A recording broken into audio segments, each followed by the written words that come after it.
अस्सलाम वालेकुम dear students, I really hope you all are fine. Students, आज के लेक्चर में हम फॉस्फेटिक एंड पोटेशियम फर्टिलाइजर्स को पढ़ेंगे। इनकी प्रिपरेशंस देखेंगे, इनके यूजेस देखेंगे और role of phosphorus and potassium in plants क्या है, इनके बारे में भी बात होगी। So let's move toward light board. जी डियर स्टूडेंट्स, तो आज हम नेक्स्ट फर्टिलाइजर को डिस्कस करेंगे which are phosphatic fertiliser and potassium fertiliser. सबसे पहले अगेन हम सवाल देख लें, क्या सवाल बन सकते हैं इस टॉपिक में से। तो पहला क्वेश्चन है, what are phosphatic fertiliser and how are they prepared and the role of phosphorus in plant. The next question is prospects of fertiliser industry in Pakistan, यानी पाकिस्तान में फर्टिलाइजर का क्या मुस्तकबिल है। सो हम इसको भी देखेंगे आज। सो पहले हम लोग फॉस्फेटिक फर्टिलाइजर को शुरू करते हैं। स्टूडेंट्स, फॉस्फेटिक फर्टिलाइजर क्या होंगे? ऐसे फर्टिलाइजर जो प्लांट्स को फॉस्फोरस प्रोवाइड करें। ऐसे फर्टिलाइजर्स को हम फॉस्फेटिक फर्टिलाइजर कहते हैं। अब सबसे पहले हमें ये जानना जरूरी है कि फॉस्फोरस के जो फर्टिलाइजर्स हैं वो ज़्यादा मशहूर कौन से हैं। वैसे तो बहुत सारे हैं, लेकिन हमारे टेक्स्ट बुक में दो के नाम मेंशन है। The first one is super phosphate named as calcium super phosphate. आप स्क्रीन पे इनकी फिजिकल अपीयरेंस और फॉर्मूला भी देख सकते हैं। जी स्टूडेंट्स, नेक्स्ट फर्टिलाइजर है triple phosphate which is also called di ammonium phosphate, DAP. DAP ये बड़ी एक मशहूर खाद है, DAP di ammonium phosphate. Again इसकी भी फिजिकल अपीयरेंस एंड फॉर्मूला आप स्क्रीन पे देख सकते हैं। जी स्टूडेंट्स, अब हमने अपने सिलेबस में फॉस्फेटिक फर्टिलाइजर को लेकर सिर्फ एक ही फर्टिलाइजर को डिटेल से पढ़ना है, विच इज ट्रिपल फॉस्फेट या डाई अमोनियम फॉस्फेट को। So let's start. सबसे पहले हम इसकी प्रेपरेशन को देखेंगे। स्टूडेंट, इसको प्रिपेयर करने के लिए जो प्रोसेस है, डेफिनेटली ये सारा कुछ किसी क्लोज कंटेनर में हो रहा होगा। सो हम क्या करते हैं कि अमोनिया का रिएक्शन करवाते हैं फॉस्फोरिक एसिड के साथ। स्टूडेंट, जब अमोनिया और फॉस्फोरिक एसिड का आपस में कंटिन्यूअस हीट 60 to 70 डिग्री हमें प्रोवाइड करनी पड़ती है। सो ऑब्वियसली ये अमोनिया जो है वो गैस फॉर्म में एग्जिस्ट करेगा, फॉस्फोरिक एसिड जो है वो लिक्विड फॉर्म में एग्जिस्ट करेगा एट 60 to 70 डिग्री। सो इन दोनों का रिएक्शन होगा किसी क्लोज कंटेनर के अंदर। सो कंटिन्यूअसली 60 to 70 डिग्री हीट पे हम इनका रिएक्शन कराते हैं और ये एसिड वर्सेस बेस रिएक्शन है। और बदले में स्टूडेंट हमारे पास सॉल्ट क्रिएट होता है और साथ में अगर कोई वाटर बनेगा भी तो चूंकि ये एक हाईली एक्सोथर्मिक प्रोसेस है। स्टूडेंट से बात आप फर्स्ट ईयर में पढ़ आए हैं कि एक्सोथर्मिक प्रोसेस कब होते हैं? जब रिएक्टेंट की एनर्जी हायर पोटेंशियल पे हो, प्रोडक्ट की एनर्जी लोअर पोटेंशियल पे हो। जब भी रिएक्टेंट हायर पोटेंशियल से प्रोडक्ट में कन्वर्ट होगा तो लोअर पोटेंशियल पे गिरेगा तो एनर्जी रिलीज करेगा। सो ये ना एक हाईली एक्सोथर्मिक रिएक्शन है। सो इस प्रोसेस में रिलीज होने वाली हीट वाटर को स्टूडेंट क्या कर देगी? इवेपोरेट कर देगी। सो इसलिए मैंने वाटर यहां नहीं लिखा। सो एसिड बेस रिएक्शन के नतीजे में स्टूडेंट हमें डीएपी यानी डाई अमोनियम फॉस्फेट मिला। अब स्टूडेंट्स, पहला पॉइंट तो समझ आ गया, हाईली एक्सोथर्मिक प्रोसेस है। सेकेंड पॉइंट, सेंट्रीफ्यूग करते हैं, उसके बाद हम वॉश करते हैं और ड्राई करते हैं। सेंट्रीफ्यूग क्यों करते हैं? सेंट्रीफ्यूग हमें इसकी जरूरत क्यों पेश आती है? सबसे पहले सेंट्रीफ्यूग का कॉन्सेप्ट समझ लें। स्टूडेंट्स, लेट्स से अगर मैं कहता हूं एक रस्सी के साथ आपने एक छोटा पत्थर बांधा है और इसी तरह से अगर आप एक रस्सी के साथ उतने ही साइज की रस्सी के साथ एक बड़ा पत्थर बांधें और आप इन दोनों को एक फिक्स पॉइंट से पकड़ें और फिक्स पॉइंट से पकड़ने के बाद यानी आई मीन टू से कि आप इन दोनों को एक फिक्स पॉइंट से पकड़ के रोटेट करें, यानी इन दोनों को इकट्ठा पकड़ के रोटेट करें। आप देखेंगे कि जो हैवी स्टोन है उसका जो दायरा है घूमने का वो छोटा होगा और जो हल्का पत्थर है उसका दायरा जो है वो बड़ा होगा। ये बड़ी कॉमन सी एग्जांपल आपने ये देख रखी है। सो स्टूडेंट्स, इसका मतलब ये हुआ कि सेंट्रीफ्यूग करने से क्या होता है कि इस प्रोसेस में सम टाइम बड़े लार्ज चंक्स क्रिएट होते हैं और स्मॉल चंक्स भी क्रिएट होते हैं। सो सेंट्रीफ्यूग करने से क्या होता है कि जो ऑलरेडी स्मॉल चंक्स हैं वो सेंट्रीफ्यूग प्रिंसिपल के तहत सेपरेट हो जाते हैं और लार्ज चंक्स जो हैं वो भी सेपरेट हो जाते हैं स्मॉल चंक्स से। सो सेंट्रीफ्यूग करने का मतलब है कि लार्ज जो ओवरसाइज्ड चंक्स को जो कि डीएपी के होंगे वो सेपरेट करना और स्मॉल को सेपरेट करना। अच्छा, स्मॉल को सेपरेट और लार्ज को सेपरेट करने से जो लार्ज होंगे उनको फिर ब्रेक करके उनको भी स्मॉल चंक्स में कन्वर्ट किया जाएगा। सो दैट्स व्हाई हम इसको सेंट्रीफ्यूग करते हैं। उसके बाद हम इसको वॉश कर लेते हैं, ड्राई कर लेते हैं। स्टूडेंट, इसमें ना 16% नाइट्रोजन है और इसमें बाकी जो फास्फोरस का ऑक्साइड है उसकी परसेंटेज 48% है और बाकी। स्टूडेंट, इसी तरह से अगर आप इसमें देखें, इसमें 75% न्यूट्रिएंट्स हैं जो प्लांट को चाहिए, यानी इसमें नाइट्रोजन भी है, फास्फोरस भी है। Suitable for use either alone, आप इसको अकेले भी यूज कर सकते हैं और किसी दूसरी खाद के साथ मिक्स करके भी डीएपी को इस्तेमाल किया जाता है। Role of phosphorus in plant. Students, ये अलग से शॉर्ट क्वेश्चन आएगा आपको। Phosphorus stimulate the early growth of plant. So बीज में से पौधे को निकलने के लिए जो चीज मुतहरिक करती है उसमें फास्फोरस का किरदार है। Student, next, to accelerate the seed and food formation, यानी बीज बनने के प्रोसेस को और फ्रूट बनने के प्रोसेस को ये एक्सेलरेट करता है। जी, लेटर स्टेज ऑफ ग्रोथ, यानी जो प्लांट ग्रोथ की जो लेटर स्टेज होती है उसमें भी ये मदद करता है। उसके अलावा it also increase the resistance to disease, यानी पौधों में मुजाहमत बीमारियों के खिलाफ पैदा करता है, यानी पौधे डिफरेंट तरह की डिजीज का शिकार नहीं होते अगर फास्फोरस की कमी उनमें नहीं है। जी स्टूडेंट्स, अब हम इसी तरह मूव करेंगे नेक्स्ट फर्टिलाइजर की तरफ, which is potassium fertiliser. Again phosphorus के बारे में लिखा है, पोटेशियम के बारे में भी आ सकता है कि किस तरह से पोटेशियम फर्टिलाइजर तैयार होता है, क्या उसका रोल है, होते क्या हैं। सिंपल, पोटेशियम फर्टिलाइजर वही होंगे जो पोटेशियम प्रोवाइड करेंगे। सो पोटेशियम प्रोवाइडर जो होंगे वो पोटेशियम फर्टिलाइजर्स हैं। स्टूडेंट्स, अगर आप देखें तो इसकी प्रिपरेशन बड़ी सादा सी इसकी प्रिपरेशन है, लेकिन उससे पहले आप याद रखिएगा इसमें 13% नाइट्रोजन है और उसके अलावा इसमें 44% जो है वो पोटेशियम है। जी स्टूडेंट, अब हम बात करते हैं इसकी प्रेपरेशन।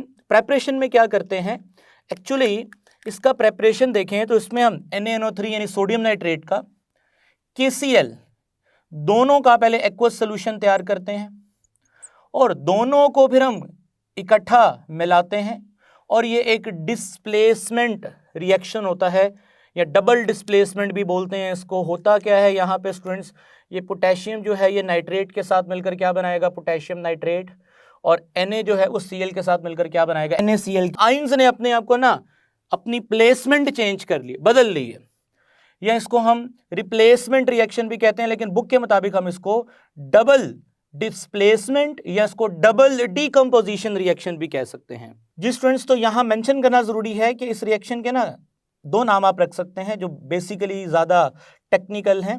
एक है डबल डिस्प्लेसमेंट भी कह सकते हैं और यहां इसके जगह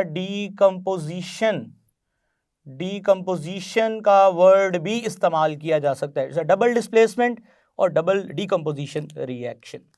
स्टूडेंट, अब हम मूव करते हैं next, role of potassium in plant growth. Plant growth में क्या रोल है पोटेशियम का। स्टूडेंट, सबसे पहले अगर आप इसका रोल देखें तो फॉर्मेशन ऑफ स्टार्च जो अनाज है उसको बनने के लिए पोटेशियम की जरूरत है। Sugar and fibrous material of the plant, जो पौधों का फाइबरस मटेरियल होता है उसको बनाने के लिए पोटेशियम यूज होता है। रेजिस्टेंस पैदा करता है मुख्तलिफ बीमारियों के खिलाफ और मेक द प्लांट स्ट्रॉन्ग, पौधों को मजबूत करता है बाय हेल्दी रूट सिस्टम, यानी कि अच्छी रूट सिस्टम डेवलप करने के लिए पौधे को पोटेशियम की जरूरत है। जी student, next, they also help in ripening fruits and cereals. जी स्टूडेंट्स, लास्ट यूजफुल, इसका यानी इसका ज्यादा यूजफुल ये कहां पे है, useful for tobacco, coffee and potato and corns.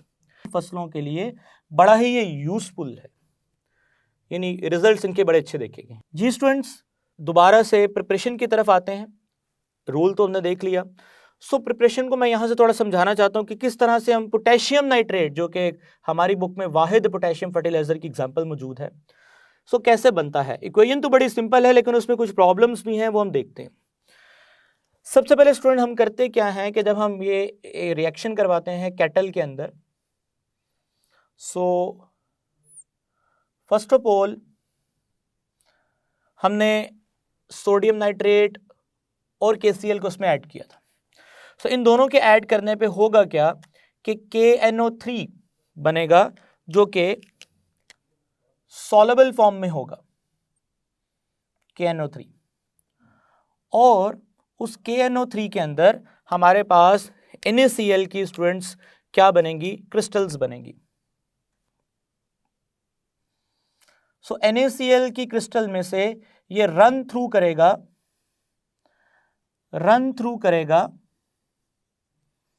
KNO3 का सॉल्यूशन। तो स्टूडेंट्स इसमें ये जो नीचे क्रिस्टल्स बैठी हुई हैं ये NaCl की क्रिस्टल्स हैं। सो अब हम क्या करेंगे, इन NaCl की क्रिस्टल्स को फर्स्ट ऑफ ऑल तो हम रिमूव करेंगे, यानी KNO3 अभी डिसॉल्व फॉर्म में है, NaCl की क्रिस्टल्स हैं जो नीचे बैठी, उनको रिमूव कर देंगे। अब हम क्या करेंगे, फर्दर इस सॉल्यूशन की कूलिंग करेंगे। सो कूलिंग करने से क्या होगा, कूलिंग करने से ये होगा स्टूडेंट्स कि इसमें यानी जब NaCl रिमूव हो गया तो बाकी का सॉल्यूशन पहले हम बना लेते हैं।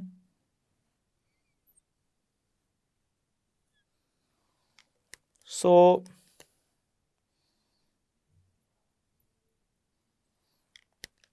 NaCl रिमूव हो गया। अब जब इसकी कूलिंग करेंगे, कूलिंग क्यों करेंगे, कूलिंग करने का मकसद ये है कि इसमें मौजूद KNO3 की अब क्रिस्टल्स क्रिएट हों। तो स्टूडेंट्स KNO3 की क्रिस्टल्स क्रिएट होंगी जो कि नीचे बैठेंगी, लेकिन साथ ही साथ हम इसमें कुछ वाटर भी ऐड करेंगे कूलिंग के प्रोसेस के दौरान, और उस वाटर को ऐड करने की वजह यह है कि मज़ीद NaCl की क्रिस्टल्स डेवलप ना हो, और अगर हों भी तो वो वाटर में डिज़ोल्व होती रहें। सो कूलिंग के दौरान वाटर ऐड करने का मकसद है कि NaCl की जो मज़ीद क्रिस्टल्स हैं वो डिज़ोल्व होती रहें पानी में, नीचे KNO3 की क्रिस्टल्स डेवलप होंगी which are yellow in colour. तो स्टूडेंट्स अब आप सोच रहे हैं कि इसमें KNO3 की क्रिस्टल्स पहले क्यों नहीं बैठी। सबसे पहले स्टूडेंट्स याद रखिएगा कि NaCl एक ऐसा सॉल्ट है जो आप लोगों ने फर्स्ट ईयर में पढ़ा है कि उसकी सोलेबिलिटी का टेम्परेचर की वजह से कोई इफेक्ट नहीं है, यानी उसकी ऑलमोस्ट सोलेबिलिटी कर्व आपने देखी थी, कंटिन्यूस एंड डिसकंटिन्यूस कर्व आपने चैप्टर 9 में पढ़ी थी, वो ऑलमोस्ट रिमेन एक ही कांस्टेंट लाइन पे सीधी मूव कर रही थी। लेकिन KNO3 एक ऐसा सोल्यूशन है कि अगर हम उसको ठंडा करें, उसको गर्म करें तो उसकी सोलेबिलिटी बढ़ती है, और ठंडा करें तो उसकी सोलेबिलिटी कम होती है। सो KNO3 जब ये हॉट सोल्यूशन था तो तब ये डिसॉल्व था, लेकिन NaCl पे हॉट सोल्यूशन हो, कोल्ड सोल्यूशन हो, उसकी सोलेबिलिटी ऑलमोस्ट सेम ही रहती है। सो NaCl की तब भी क्रिस्टल्स नीचे बैठी थी क्योंकि उसको हॉट या कोल्ड सोल्यूशन से कोई फर्क नहीं पड़ रहा था। KNO3 in a hot solution, students KNO3 in a hot solution, गर्म सोल्यूशन के अंदर वो सॉलेबल था, बट NaCl नीचे बैठ गया। अच्छा, अब जब हमने इसको रिमूव करके कूलिंग स्टार्ट की, अब कूलिंग के दौरान फर्दर NaCl की क्रिस्टल्स नीचे डिपॉजिट हों, क्योंकि कूलिंग के दौरान अब KNO3 की क्रिस्टल्स डिपॉजिट होनी है, क्योंकि KNO3 ठंडा करने पे उसकी सोलिबिलिटी कम होती है, NaCl की वैसी ही रहती है। सो ठंडा करने पे अब KNO3 के नीचे क्रिस्टल्स बैठेंगी। अब NaCl के क्रिस्टल्स नीचे ना बैठें उसके लिए थोड़ा वाटर ऐड करते रहेंगे ताकि वो उसमें डिसॉल्व रहे।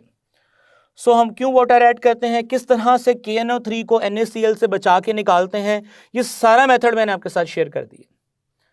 जी स्टूडेंट्स, अब हम मूव करते हैं नेक्स्ट क्वेश्चन की तरफ।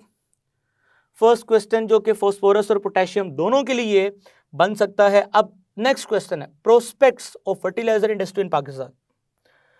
स्टूडेंट्स, जाहिर सी बात है कि पाकिस्तान एक ज़रूरी मुल्क है और दही इलाकों में 70 से 80% लोगों का जो शोबा है वो ज़राअत से मुंसलिक है। सो इतनी बड़ी तादाद में जब लोग शोबा ज़राअत से मुंसलिक हों तो खादों की डिमांड तो डेफिनेटली ज़्यादा होगी। सो फ़िलहाल अभी हुकूमत की जो पूरी तवज्जो है वो इसी चीज़ पे है कि किस तरह से डिमांड और सप्लाई में गैप कम किया जाए। अब डिमांड और सप्लाई में गैप कम होने का मतलब मैं आपको आसान अल्फाज में समझाता हूँ। लेट्स से अगर मैं एक फार्मर हूँ, किसान हूँ, और मुझे 100 किलो खाद चाहिए, ये मेरी डिमांड है, और सप्लाई यानी फैक्ट्री मुझे सिर्फ 80 किलो देती है, तो ये उसकी सप्लाई है। सो 20 किलो का जो गैप है उससे मुझे मसला होगा, क्योंकि मुझे किसी बैरूने मुल्क से खाद मंगवानी पड़ेगी, इंपोर्ट करनी पड़ेगी। चूँकि मुझे इंपोर्ट करने पे वो खाद महंगी मिलेगी, सो खाद महंगी मिलने से फार्मर के लिए नुकसान है। सो अब इस गैप को कम करने के लिए प्रोडक्शन ऑफ फर्टिलाइज़र को हुकूमत पाकिस्तान लगातार पिछले सालों से बढ़ा रही है। पाकिस्तान में कि with the passage of time खादों की पैदावार में इजाफा होता जा रहा है। इसका मतलब यही है कि डिमांड और सप्लाई में गैप कम है। अब स्टूडेंट्स, अगर खादों की बात की जाए तो सारी खादें बड़ी अहम है, लेकिन यूरिया एक बड़ी अहम खाद है और तकरीबन कोई आज से 10 साल पहले 14 के करीब फैक्ट्रीज हैं जो प्राइवेट सेक्टर गवर्नमेंट सेक्टर मिलकर चला रहे थे, लेकिन आज के करंट स्टेज में इन फैक्ट्रियों की तादाद 28 से भी बढ़ चुकी है। ज़राअत के शोबे का मुस्तकबिल बड़ा रोशन है। So prospect of fertiliser industry in Pakistan में आपको जो पेपर में MCQs आ सकते हैं, ये स्टैट्स में से कुछ वैल्यूज़ हैं जो आपको हाईलाइटेड नज़र आ रही हैं, वो आपने MCQ के तौर पे याद करनी है। इंशाल्लाह ताला नेक्स्ट लेक्चर में मिलेंगे और हम सीमेंट को शुरू करेंगे, क्योंकि चैप्टर 15 में 3 ही इंडस्ट्रीज थी जिनको हमने डिटेल से पढ़ना था। फर्टिलाइज़र पढ़ ली, अब हम इंशाल्लाह सीमेंट को शुरू करेंगे और उसके बाद फिर पेपर इंडस्ट्री को पढ़ेंगे। तब तक के लिए मुझे इजाज़त दीजिएगा। टेक केयर, अल्लाह हाफिज़।